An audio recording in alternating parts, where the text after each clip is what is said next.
Bem, agora uma vez que nós temos a estratégia de context, nós iremos iniciar essa implementação. E eu vou fazer a implementação aqui bem passo a passo, até para você poder entender. Então, fica tranquilo, a gente vai aula a aula agora implementando todo o nosso context de retorno de dados, tá? Esse vai ser o primeiro context que a gente vai adicionar e depois nós iremos fazer o contexto de carrinho, aquele que a gente vai adicionando os produtos e posteriormente você pode descarregar os produtos para realizar o pedido. Primeira coisa, a gente vai abrir aqui o nosso app.txt, que é o TSX, perdão, que ele fica aqui na raiz do source. Então esse cara aqui, nós iremos inicialmente criar um contexto. E eu vou fazer dessa forma aqui manual. Talvez se você já é um pouco mais experiente, você vai estranhar, para que a gente possa ir desenvolvendo aos poucos, para quem ainda não tem tanta intimidade. Então a gente vai colocar aqui, ó, um import create context, ok? E é o create context do React. Ainda eu vou aplicar esse create context, ok? Então a gente vai primeiro criar um contexto. Então eu vou colocar aqui, ó, const snack context igual a create context, ok? Então a gente tem aqui o nosso context que a gente gostaria de criar. Mas ele já está mostrando aqui para a gente que ele precisa de alguns valores por padrão. Quais são os valores? São aquelas variáveis que eu gostaria de anexar ao contexto, vulgo variáveis globais, ok? E para poder fazer essa declaração aqui, a gente pode fazer o seguinte, a gente pode criar uma interface e a gente vai colocar aqui, ó, snack context props. E agora eu vou anexar aqui basicamente as variáveis que eu gostaria de incrementar, beleza? A primeira variável é a burgers. Burgers. A primeira variável é a burgers, depois pizzas, drinks e ice creams, beleza? Aqui eu vou fazer a importação do snack data, ok? E na sequência, o que eu vou fazer? Eu vou declarar um objeto vazio como do tipo snack context props, beleza? Agora, esse cara aqui está pronto para que a gente possa iniciar todo o processo de provider, tá? Então, a gente agora vai iniciar o nosso snack context, abraçando, quando eu digo abraçar, seria basicamente como se fosse uma tag com todos os elementos de dentro dele que vão conseguir recuperar o contexto de snacks.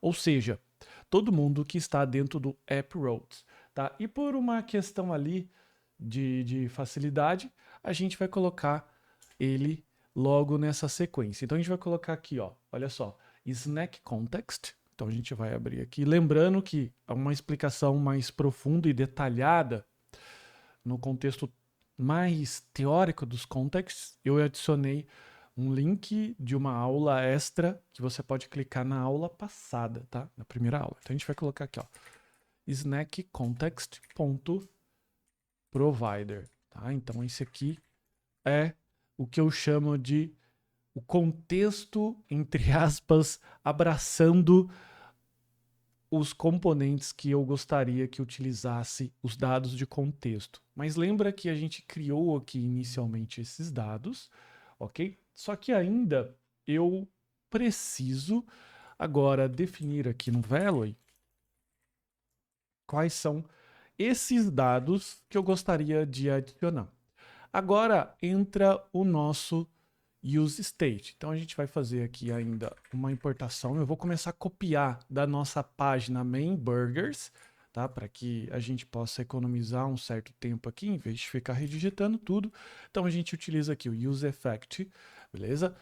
Junto com o nosso state. Então basicamente o que que a gente vai fazer aqui? Olha só, eu vou utilizar o nosso, eu vou adicionar isso aqui dentro do nosso app, que é o lugar correto.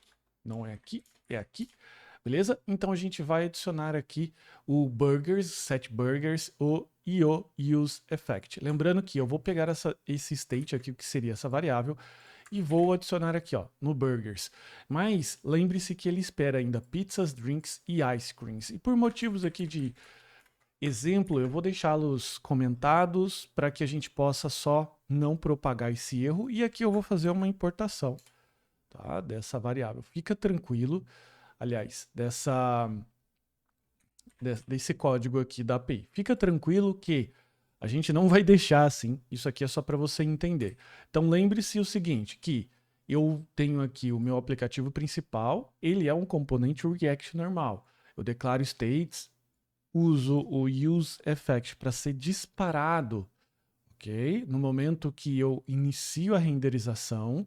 Só que lembre-se que o burgers é um state e ele está vinculado a esse context, o que significa que quando esse useEffect terminar de carregar, eu vou ter a capacidade de atualizar o burgers e dentro da tela que eu necessito dessa variável aqui burgers, eu posso resgatar esse context, ok?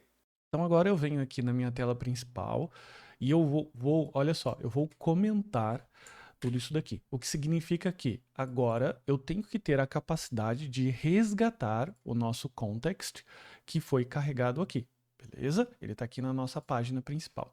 Então agora, dentro do React, para eu resgatar um contexto, eu ainda tenho que utilizar o nosso hook chamado useContext, ok? O useContext tem a possibilidade de resgatar um contexto e eu vou resgatar esse contexto fazendo assim, ó, const context data igual useContext, beleza? E aqui eu vou passar qual é o nosso provider, que seria o Snack Context, ok?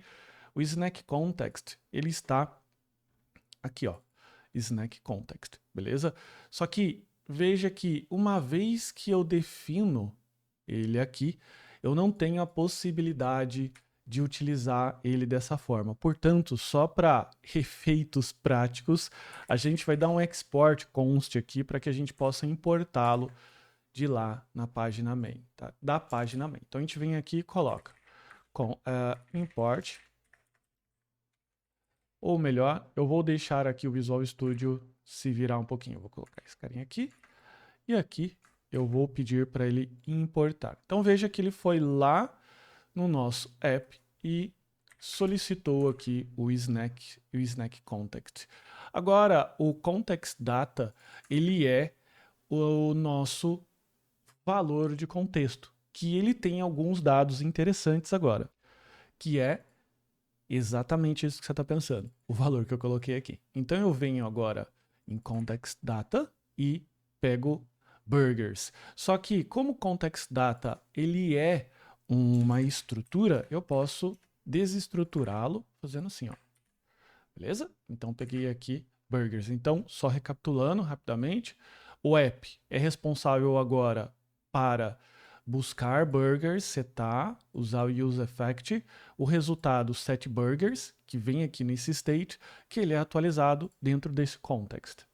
Então, no momento que eu venho aqui dentro da minha aplicação, eu posso solicitar aqui o reload, beleza? A minha aplicação continua funcionando. E por que ela continua funcionando? Porque eu armazenei a mesma informação que eu tinha, beleza? Eu até posso tirar esse cara aqui, ó. Eu peguei a mesma informação que eu já tinha e atribuí para o context. A grande diferença é que no momento que eu adicionar pizzas, drinks e ice creams, eu não preciso ficar recarregando toda vez que eu abro a página, como está acontecendo aqui nessa de drink, por exemplo, beleza? Então, vamos lá. Esse é o primeiro passo que você precisa seguir, beleza? De mover essa lógica para cá, para a página de app, e entender aqui o Snack Context. Lembrando novamente, desculpa ser chato, que se você não entendeu toda a teoria do context, volta uma aula, beleza? Na primeira aula desse módulo, que lá nas descrições vai existir o link para nossa aula completa da explicação dos contexts.